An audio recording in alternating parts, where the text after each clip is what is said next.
జ్ఞానాన్ని నేర్పించి ఆధ్యాత్మికత వైపు నన్ను అడుగులు వేయించినటువంటి నా గురుదేవులు డాక్టర్ బ్రహ్మర్షి పితామహ పత్రిజీ గారికి, నాకు ప్రజ్ఞా విజ్ఞానాన్ని, ఆత్మజ్ఞానాన్ని, శరీర జ్ఞానాన్ని, చక్రజ్ఞానాన్ని, అమరత్వ జ్ఞానాన్ని అందించినటువంటి మాస్టర్ టీచర్ రామ్తా గారికి నా ఆత్మపూర్వక ప్రణామాలు. అలాగే పిఎంసి ఛానల్ సమర్పిస్తున్నటువంటి రామ్తా విజ్ఞానంలోనికి, రామ్తా ప్రజ్ఞావీచికల్లోనికి, ఐశ్వర్య ప్రాప్తిరస్తు అనేటువంటి స్పెషల్ ఎపిసోడ్స్లోనికి మీ అందరికీ స్వాగతం, సుస్వాగతం. My dear friends, my dear masters, my dear God's. మనం ఐశ్వర్య ప్రాప్తిరస్తు గురించి మనం నేర్చుకుంటున్నాము, మనీ మంత్రా గురించే మనం నేర్చుకుంటున్నాం. మై డియర్ ఫ్రెండ్స్, మనం గత ఎపిసోడ్లో అష్టైశ్వర్యాలు అంటే ఏమిటో మనం తెలుసుకున్నాము. ఆ అష్టైశ్వర్యాలలో సంపద అంటే మనీకి ఉన్నటువంటి ఇంపార్టెన్స్, ధనానికి ఉన్నటువంటి ఇంపార్టెన్స్ గురించి మనం తెలుసుకున్నాము.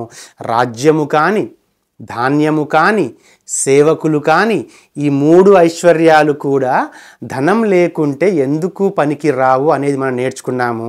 ఇప్పుడు మనం మిగతా ఐశ్వర్యాలకి, ధనానికి ఉన్నటువంటి ఆ అనుసంధానం గురించి మనం ఈ ఎపిసోడ్లో నేర్చుకుందాం మాస్టర్స్. ఆ తరువాత ముఖ్యంగా మనకు ఉండేది జీవిత భాగస్వామి. భార్యకి భర్త, భర్తకి భార్య. ఎలాంటి జీవిత భాగస్వామి ఉంటే మన జీవితం సాఫీగా, సంతోషంగా, హాయిగా కొనసాగుతూ ఉంటుంది. అనుకూల వరుడు కావాల్సిందే అందరికి కూడా. భర్తకి అనుకూలవతి అయినటువంటి భార్య కావాల్సిందే, భార్యకి అనుకూలుడు అయినటువంటి భర్త రావాల్సిందే. భార్యాభర్తల మధ్య దాంపత్యము ఎంత అన్యోన్యంగా ఉందా, ఎంత ప్రేమమయంగా ఉన్నా, ఇద్దరి మధ్య అద్భుతమైన ప్రేమ ఉండొచ్చు మాస్టర్స్. ప్రేమలో ఒకరికొకరు మునిగి తేలుతూ ఉండొచ్చు, ఒకరినొకరు అత్యంత అద్భుతంగా ఇష్టపడుతూ, ప్రేమిస్తూ, ప్రాణంగా చూసుకుంటూ అయినా ఉండొచ్చు. కానీ ఎంతకాలం ఉంటారు అలా? ఎంతకాలం ప్రేమిస్తూనే ఉంటారు, ఎంతకాలం ఇష్టపడుతూనే ఉంటారు? మనం ఖచ్చితంగా వాస్తవాలనే మాట్లాడుకోవాలి. ఊహాలోకాలలో మనం ఎప్పుడూ కూడా విహరించవద్దు. ఎందుకంటే ఈ భూతలం మీద మనం ఆనందంగా జీవించాలంటే కొన్ని కఠోరమైనటువంటి వాస్తవాలు ఉన్నాయి. ఆ కఠోరమైనటువంటి వాస్తవాలు అర్థం చేసుకోవాలి, అవగాహన చేసుకోవాలి, వాటిని అధిగమించగలగాలి. ఇక్కడ ఒక వాస్తవం ఏంటంటే, భార్యాభర్తల మధ్య ఎంత అద్భుతమైన సంబంధ బాంధవ్యాలు ఉన్నా భర్త సంపాదనాపరుడు కాకపోతే భార్య ఎంతకాలం అనుకూలంగా ఉంటుంది మై డియర్ ఫ్రెండ్స్? కొన్ని భౌతికపరమైన విషయాలు కూడా మనం డిస్కస్ చేసుకోవాల్సిందే ఖచ్చితంగా. ఎందుకంటే ఇవన్నీ మన నిజ జీవిత వాస్తవాలు కదా. భర్త దగ్గర ధనం లేకుండా ఉంటే భార్య ఎంతకాలం పాటు ఉంటుంది? ఎంతకాలం అలాగే ప్రేమతో, ఎంతకాలం అదే ఆప్యాయతతో, ఎంతకాలం అదే అనుబంధంతో ఉంటారు. ఉండేవాళ్ళు కూడా ఉన్నారు. కానీ మనం ఎక్కువ శాతం మంది గురించి మనం మాట్లాడుకుంటూ ఉంటాం. ఎక్కువ శాతం మందిలో సంపాదనపరుడు అయినా కూడా ఇంకా సంపాదించకుండా ఉంటే, అంటే తమ పిల్లల అవసరాలకి, కుటుంబ అవసరాలకి సరిపడేటువంటి ఆదాయం రాకుండా ఉంటే ఖచ్చితంగా ఆ భార్యాభర్తల మధ్య చికాకులు, కోట్లాటలు, కోపాలు ఇవన్నీ కూడా సహజంగానే వస్తూ ఉంటాయి. చాలా కుటుంబాల్లో మనం చూస్తుంటాము. ఒక్కొక్కసారి మన కుటుంబంలో కూడా మనం ఎప్పుడో ఒకప్పుడు ఆర్థిక లేమి కనుక మనకు ఉన్నప్పుడు మన భర్త కానీ, మన భార్య కానీ మనలో ప్రవర్తించే తీరులో ఎక్కడో చిన్న మార్పుని అయినా మీరు గమనించి ఉంటారు మాస్టర్స్. మనం ఒప్పుకోవాలి. కొన్ని వాస్తవాలని మనం ఇక్కడ డిస్కస్ చేసుకోవాలి, వాటిని మనం ఒప్పుకోవాల్సినటువంటి అవసరం కూడా ఉంది. సంపాదించి తీసుకొచ్చినటువంటి ధనాన్ని భార్య విచ్చలవిడిగా అవసరాలకు మాత్రమే కాకుండా వినోదాలకి, అనవసరమైన విషయాలకి ఖర్చు చేస్తూ ఉంటే ఆ భర్త తనతో ఇంకా అదే ప్రేమతో ఉండగలడా, ఇంకా అదే ఆప్యాయతతో ఉండగలడా? ఖచ్చితంగా ఉండలేడు అనే జవాబే వస్తుంది. నేను ఎక్కువ శాతం మంది గురించి మాట్లాడుతున్నాను. కొద్దిమంది ఉంటే ఉండొచ్చుగాక, తను అనవసరమైన కార్యక్రమాలకు ఎంత ఖర్చు పెట్టినా కూడా ప్రేమతో ఓకే అని చెప్పేవాళ్ళు కూడా ఉంటే ఉండవచ్చు. కానీ ఎక్కువ శాతం గురించి మనం మాట్లాడుకుంటే ఇద్దరి మధ్య అప్పుడు కూడా మనస్పర్ధలు ఖచ్చితంగా వస్తాయి. అందుకే సరిపడా ధనం ఉండాలి. ఆ ధనాన్ని ఖర్చు పెట్టేటువంటి, ధనానికి సంబంధించినటువంటి జ్ఞానం ఉండాలి. సంపద సంపాదించడం మాత్రమే కాదు, ఆ సంపదని ఎలా డీల్ చేయాలో కూడా మనకు అర్థమై ఉండాలి. Dealing of money is also very very very important. Creation of the మనీతో పాటుగా డీలింగ్ ఆఫ్ ద మనీ కూడా చాలా ఇంపార్టెంట్ మై డియర్ ఫ్రెండ్స్. కాబట్టి మనీ అనేది కూడా జీవిత భాగస్వామి విషయంలో కూడా చూడండి ఎంత పెద్ద పాత్ర పోషిస్తుందో. నిజంగా చాలా పెద్ద పాత్ర పోషిస్తూ ఉంటుంది. ఇట్స్ ఒక బిగ్ రోల్ అంటాం కదా మనం. ఒక ముఖ్యమైనటువంటి క్రూషియల్ రోల్ని మనీ అనేది ప్లే చేస్తుంది ఖచ్చితంగా భార్యాభర్తల మధ్య ఉన్నటువంటి సంబంధాలలో. కాబట్టి ఇక్కడ కూడా మళ్ళీ ధనమే వచ్చింది లింకప్. ధనంతోనే అన్ని లింకప్ అవ్వకుంటూ వచ్చా చూడండి మాస్టర్స్. కాబట్టి జీవిత భాగస్వామి అనేటువంటి అద్భుతమైన ఐశ్వర్యం కూడా, అన్నిటికంటే ఉత్తమమైన ఐశ్వర్యం కూడా ధనముతోనే అనుసంధానమై ఉంది, ధనంతోనే నేను ప్రభావితమై ఉంది అన్న విషయాన్ని మీ దృష్టికి తీసుకుని వస్తున్నాను. నేను ధనం వీటన్నింటినీ ప్రభావితం చేస్తుంది అని చెప్తున్నా మాస్టర్. చూడండి, ధనంతో రాజ్యం ప్రభావితం అవుతుంది, ధనంతో ధాన్యం ప్రభావితం అవుతుంది, ధనంతో సేవకులు ప్రభావితం అవుతారు, ధనంతోటి జీవిత భాగస్వామి కూడా ప్రభావితం అవుతుంది. దానితో పాటే సంతానం. సంతానానికి ధనానికి ఏమిటి అంటారా? మధ్యలో ఉన్నటువంటి ఆ ప్రభావితం చేసే అంశము చదువు. పిల్లలు చదివేటప్పుడు ఎవరైనా సరే, ఏ తల్లిదండ్రులైనా పిల్లలకి అత్యున్నతమైనటువంటి విద్యని అందించాలని చూస్తారు. ద బెస్ట్ యూనివర్సిటీస్లోనే, ద బెస్ట్ కాలేజెస్లోనే అడ్మిషన్ కావాలి అని చూస్తుంటారు. ఇప్పుడు చాలామంది తల్లిదండ్రులు తమ పిల్లలు విదేశాలలో, అమెరికా కానీ, బ్రిటన్ కానీ, కెనడా కానీ, ఆస్ట్రేలియా కానీ, అత్యున్నతమైన యూనివర్సిటీస్ ఉంటాయి కదా, అక్కడ ఆ యూనివర్సిటీలో విద్యను గనక వాళ్ళు అభ్యసిస్తే వాళ్ళకి తరువాత వచ్చేటువంటి ఉద్యోగం కూడా చాలా మంచి ఉద్యోగం వస్తుంది అని ప్రతి ఒక్క తల్లి తండ్రి సహజంగానే ఆశిస్తూ ఉంటారు. కానీ అలాంటి విద్య ఇప్పుడు మీకు ఒకప్పుడు ఉంది మాస్టర్స్. ఒకప్పుడు విద్య మనకి ధనంతో సంబంధం లేకుండా అందించబడేది. కొద్దిపాటి ధనం, కొద్దిపాటి సంపద, కొద్దిపాటి మనీ మన దగ్గర ఉన్నా కూడా పిల్లల్ని విద్యావంతులుగా చేసేవారం, వారికి మంచి ఉద్యోగాలు వారి తెలివితేటలతో వచ్చేవి. కానీ ప్రస్తుత పరిస్థితుల్లో, ప్రస్తుత సమాజంలో మీ దగ్గర ధనం లేకపోతే మీరు మీ పిల్లలకి అత్యున్నతమైన విద్యను అందించగలరా? మిమ్మల్ని మీరు ప్రశ్నించుకోండి. కొద్ది శాతం నేను ఎప్పుడు ఓకే అంటుంటాను కదా, వారి యొక్క తెలివితేటలతోటి వారు స్కాలర్షిప్ సంపాదించవచ్చు. స్కాలర్షిప్ సంపాదించి అమెరికాకు వెళ్ళినా కూడా కనీసం ట్రావెలింగ్ ఖర్చు అయినా కూడా కావాలి కదా. నేను చాలా సాధారణంగానే మాట్లాడుతున్నాను. ఖచ్చితంగా ధనం ప్రభావితం అవ్వాల్సిందే కదా. కాబట్టి వాళ్ళు ఏ చదువు మాస్టర్స్, ఫారిన్ అనే కాదు, ఇక్కడ ప్రతి ఒక్కరు ఇప్పుడు వారి పిల్లలు ఇంజనీరింగ్ అవ్వాలని కానీ, డాక్టర్స్ కానీ, పైలట్లుగా కావాలి అని, ఒక లాయర్లుగా కావాలి అని చెప్పి అభిలషిస్తూ ఉంటారు. ధనం అనేది ఆ తల్లిదండ్రుల దగ్గర లేకపోతే సంతానాన్ని పూర్తి స్థాయిలో ప్రయోజకులుగా ఎలా తీర్చిదిద్దగలరు? చాలని ధనం ఉంటే వారికి మీరు చాలని విద్యని మీరు నేర్పిస్తారు. వారు ఏదైతే కోరుకుంటారో, సహజంగా ఒక అబ్బాయి ఉంటాడు, ఆకాశంలో విహరించాలి అనుకుంటూ ఉంటాడు, ఒక విమానం పైలట్గా మారాలి అని అనుకుంటాడు.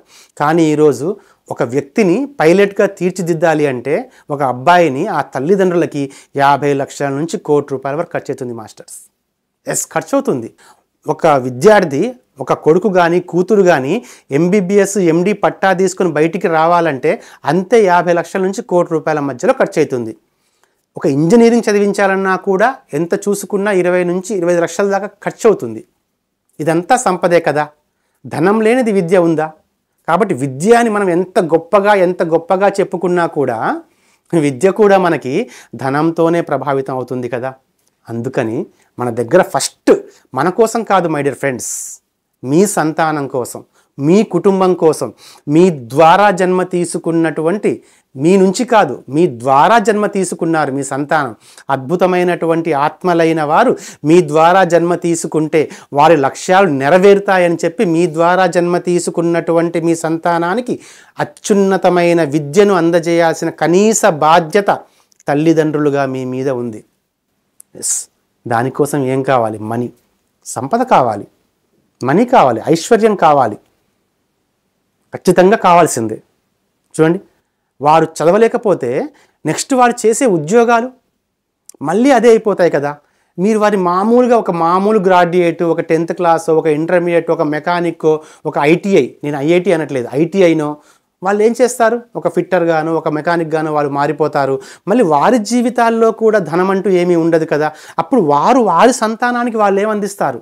కాబట్టి మీరు ఇక్కడ ఆరిజన్, ఒక జనరేషను సంపదని మంచిగా సంపాదించి సంపద నుంచి స్వేచ్ఛ పొంది ఆ సంపదను సరిగా ఖర్చు పెట్టి తమ సంతానాన్ని కనుక అత్యున్నతమైన విద్యను అందిస్తే వాళ్ళు ప్రయోజకులుగా మారిపోయి మంచి ఉద్యోగాలు సంపాదించి వారు కూడా మంచి సంపదను సంపాదించి వారి సంతానానికి కూడా అత్యున్నతమైనటువంటి చదువుని అందించగలుగుతారు.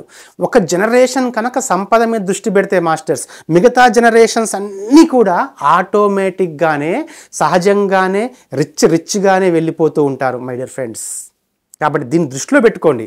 బట్టి సంపద వద్దు, ధనం నాకు అవసరం లేదు, నేను ఉన్నదాంతో సంతృప్తి చెందుతాను అంటే ఓకే, అది మీ వరకు నిజం అయితే అవ్వచ్చు గాక, కానీ మీ సంతానానికి మాత్రం అది నిజం కాదు. వారికి మీరు అత్యున్నతమైన విద్యని, ఒక అద్భుతమైనటువంటి ఉద్యోగాన్ని కల్పించడానికి ఒక రహదారి మార్గాన్ని మీరు వారికి చూపించాల్సినటువంటి అవసరం ఎంతైనా ఉంది. రిపీట్ చేసుకోండి ఒకసారి మీలో మీరు. ఈ సెషన్ అయిపోయిన తర్వాత ప్రశాంతంగా ధ్యాన స్థితిలో కూర్చొని, అంటే ధనం అవసరం లేదు అని కొంతమంది అనుకుంటూ ఉంటారు.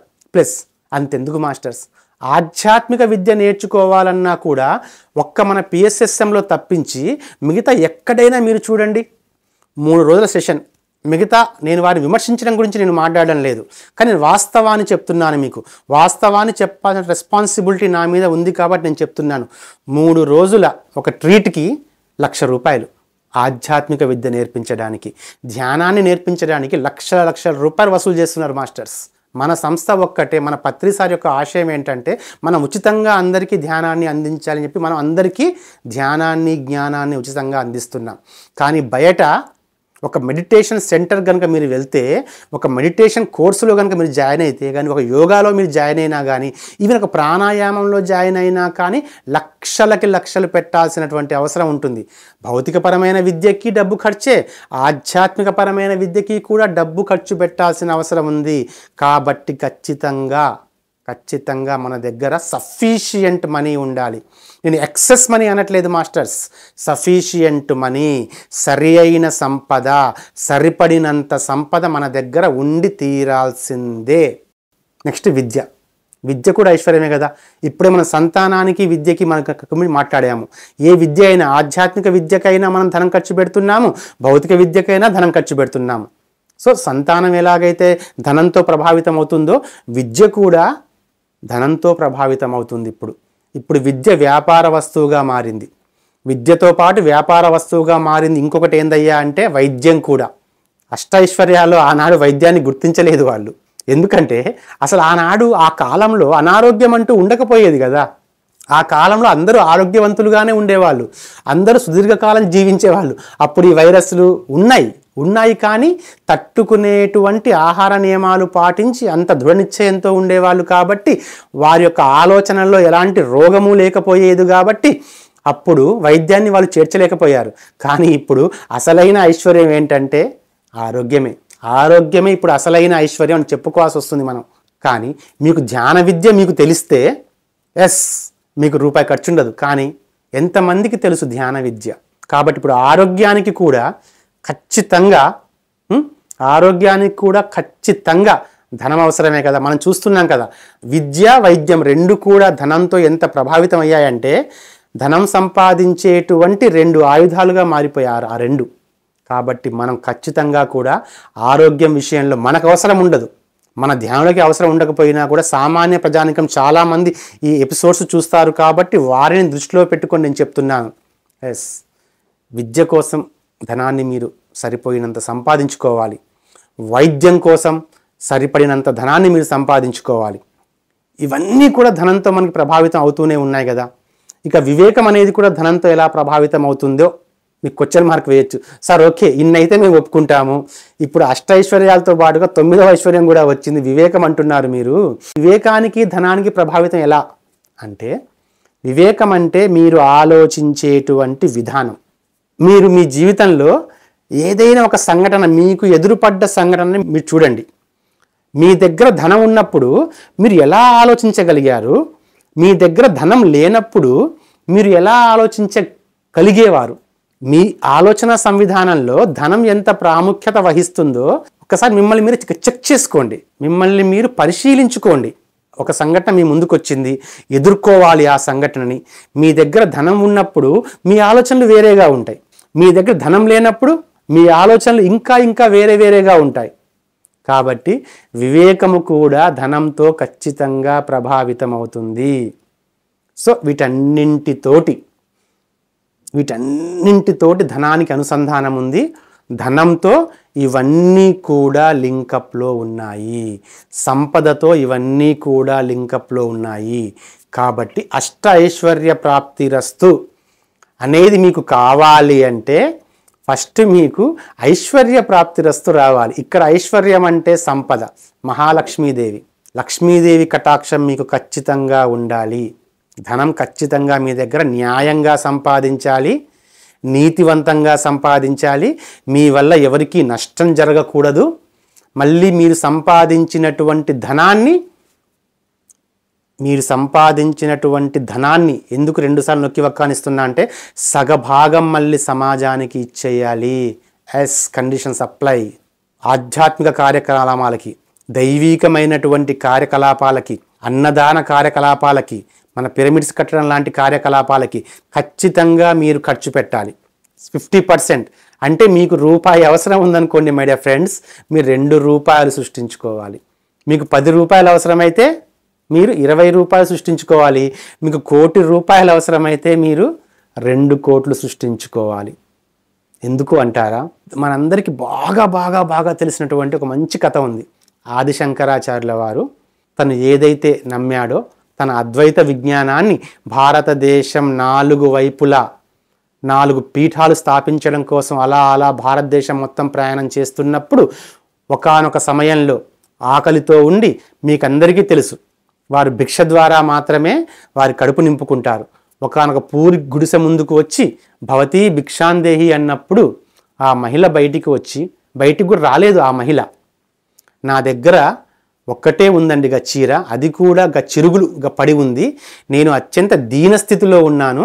మీకు నేను ఎలాంటి ఆహారాన్ని ఇవ్వలేను, కానీ మీరు నా గుమ్మం వరకు రాగలరా? నేను బయటికి రాలేను అంటుంది. సరే అని చెప్పి ఆదిశంకరాచార్యుల వారు గుమ్మం దాకా వస్తారు. తను అప్పటికి ఇల్లు మొత్తం వెతుకుతుంది. వారి దగ్గరే సంపద ఏముండదు.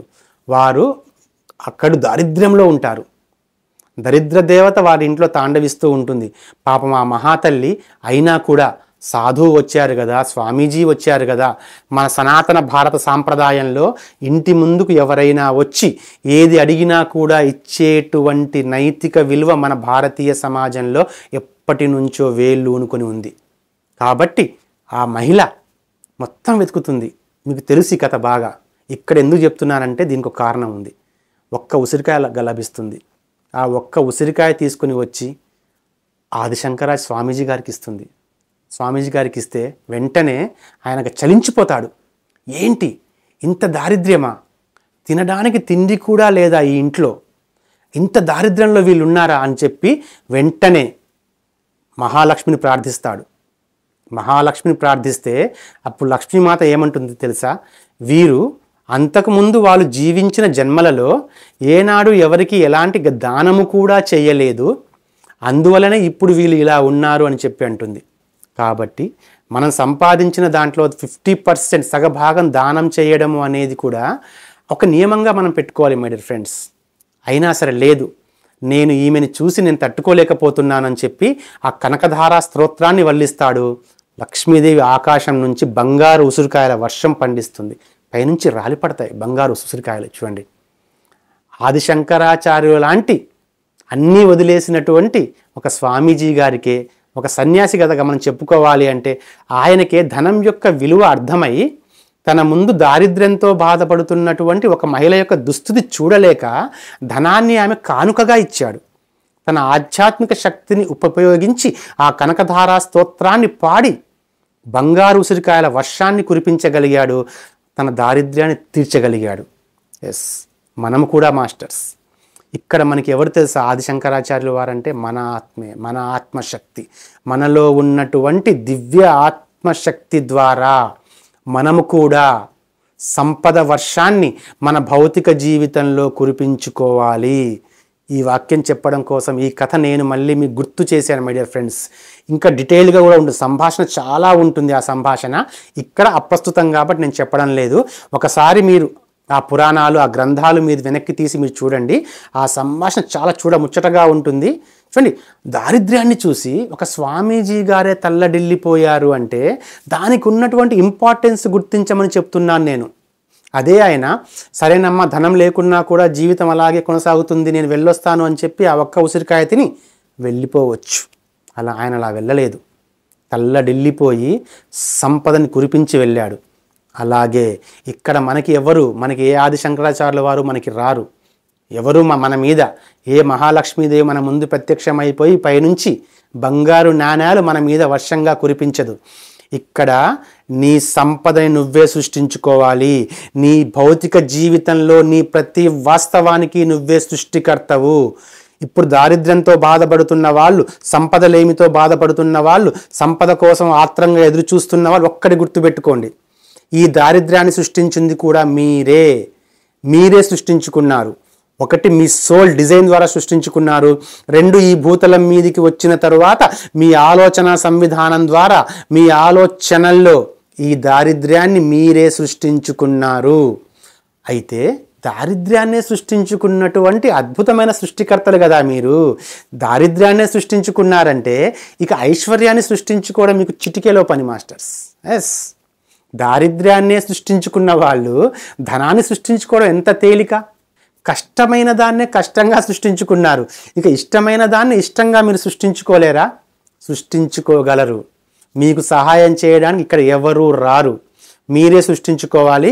కాకుంటే రామ్తా కానీ మేము కానీ రామ్తా ద్వారా నేను కానీ చెప్పేది ఏంటంటే మీకు సూచనలు, సలహాలు, మార్గదర్శకత్వం మాత్రం మేము ఇవ్వగలం. మేము రహదారి చూపిస్తాము.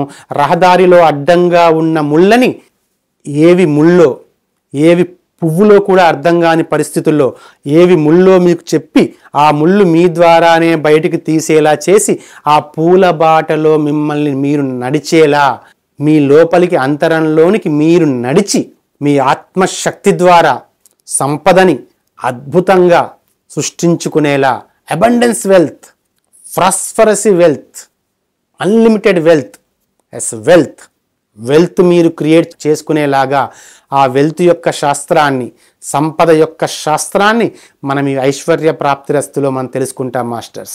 మరొక్కసారి రివీల్ చేస్తున్నాం మై ఫ్రెండ్స్. ఎందుకు ఇది మళ్ళీ చెప్తున్నానంటే ఈ 2 ఎపిసోడ్లు గనక మీరు పూర్తిగా అవగాహన చేసుకుంటేనే ముందు ఎపిసోడ్లలోకి మీ ప్రయాణం సుఖంగా సాఫీగా కొనసాగుతుంది. ఒకవేళ ఈ 2 ఎపిసోడ్లు మీరు సరిగా అర్థం చేసుకోలేక ధనం నాకెందుకు, నేను దారిద్ర్యంలోనే ఉంటాను అంటే మీరు ఆ తర్వాత 100 ఎపిసోడ్లు చూసినా కూడా మీరెప్పటికీ మీ దారిద్ర్యంలోంచి బయటపడలేరు. ఈ 2 ఎపిసోడ్ని జాగా అర్థం చేసుకోండి. మళ్ళీ చూడండి, అర్థం చేసుకోండి. సంపద యొక్క ప్రాముఖ్యతని గుర్తించండి, ఐశ్వర్యం యొక్క ప్రాశస్తతను గమనించండి. మనీయే మనం క్రియేట్ చేయబోతున్నాం మాస్టర్స్. కానీ ఖచ్చితంగా ఒక వాగ్దానం అయితే నేను ఇవ్వగలను. దాదాపుగా ఒక 20 ఎపిసోడ్లు మేము చెప్పబోతున్నాం మాస్టర్స్ దీంట్లో ఈ ఫినాన్స్ మీదే. ఖచ్చితంగా అంతకుముందు మీకు ఇక్కడ ఒక్కటే నేను మీ నుంచి కోరుకునేది ఏంటంటే ఇప్పటి వరకు మీరు ఏర్పరచుకున్నటువంటి మీ పరిమిత ఆలోచన సంవిధానాన్ని బ్రేక్ చేయండి. ధనం అవసరం లేదు అని ఇప్పటిదాకా మీ మస్తిష్కంలో నూరబడ్డటువంటి ఆ పరిమిత ఆలోచన విధానాన్ని, ఆ కుట్రని తీసి అవతల పడేయండి. ఎందుకో కూడా నేను ఎక్స్ప్లెయిన్ చేస్తాను ముందు. ఇప్పుడు మీరు నాకు సరిపడేంత ధనాన్ని నేను సృష్టించుకోగలను, నేను సృష్టించుకుంటాను, నేను ఆల్రెడీ సృష్టించుకున్నాను అనేటువంటి ఆలోచన సంవిధానంలోకి, ఒక సరికొత్త ఆలోచన సంవిధానంలోకి మీరు ఇప్పుడు అడుగు పెట్టాల్సిన అవసరం ఉంది. ఖచ్చితంగా అడుగుపెట్టి తీరాల్సిందే, ఖచ్చితంగా. ఎందుకంటే రామ్తా చెప్తున్నారు మాస్టర్స్. రామ్తా అంటే అమరత్వాన్ని సిద్ధించుకున్న వ్యక్తి కదా. అమరత్వాన్ని సిద్ధించుకొని సశరీరంగా వెళ్ళిపోయిన వ్యక్తి కూడా ధనం గురించి మాట్లాడుతున్నాడు అంటే ఇక్కడ ఇంపార్టెన్స్ అంటే మాస్టర్స్ చూడండి 20 ఎపిసోడ్స్ వరకు పూర్తిగా ఖచ్చితంగా మీరు ఐశ్వర్యవంతులుగా రూపుదిద్దుకుంటారు. ఐశ్వర్యం కూడా బాహ్యంలో ఎక్కర్లేదు మాస్టర్స్, మీ అంతరంగంలోనే ఉంది ఆ ఐశ్వర్యం కూడా, మీ ఆలోచనల్లోనే ఉంది ఐశ్వర్యం కూడా. మీ ఆలోచనల్లో ఉన్నటువంటి ఐశ్వర్యాన్ని బయటకు తీసి ఇంతవరకు మీ ఆలోచనలో ఉన్నటువంటి దారిద్ర్యాన్ని శాశ్వతంగా రూపుమాపగల యొక్క జ్ఞానం ఇక్కడ పంచబడుతుంది. ఆ జ్ఞానాన్ని ఆలకించండి. ఆ జ్ఞానాన్ని మీ తోటి వారికి కూడా మీరు నేర్పండి. హాయిగా, ఆనందంగా, వైభవోపేతంగా, స్వేచ్ఛగా, సంబరంగా, హ్యాపీగా జీవిద్దాం మాస్టర్స్. ఈ భూతలం మనం వచ్చింది ఆనందంగా జీవించడం కోసం, కష్టపడడం కోసం కాదు. అలా మనం ఆనందంగా జీవించడంలో అత్యంత ముఖ్య పాత్ర పోషిస్తున్నటువంటి ధనం యొక్క ప్రాముఖ్యతని మీకు వివరించాను నేను. ఇప్పుడు ఆ సంపదకి సంబంధించినటువంటి మరిన్ని విషయాలతో మీ ముందుకు రాబోతున్నాను మాస్టర్స్. మీరు ఎదగండి, మీ తోటి వారిని కూడా ఎదగనివ్వండి. సర్వే జన సుఖినో భవంతు. తథాస్తు తథాస్తు తథాస్తు.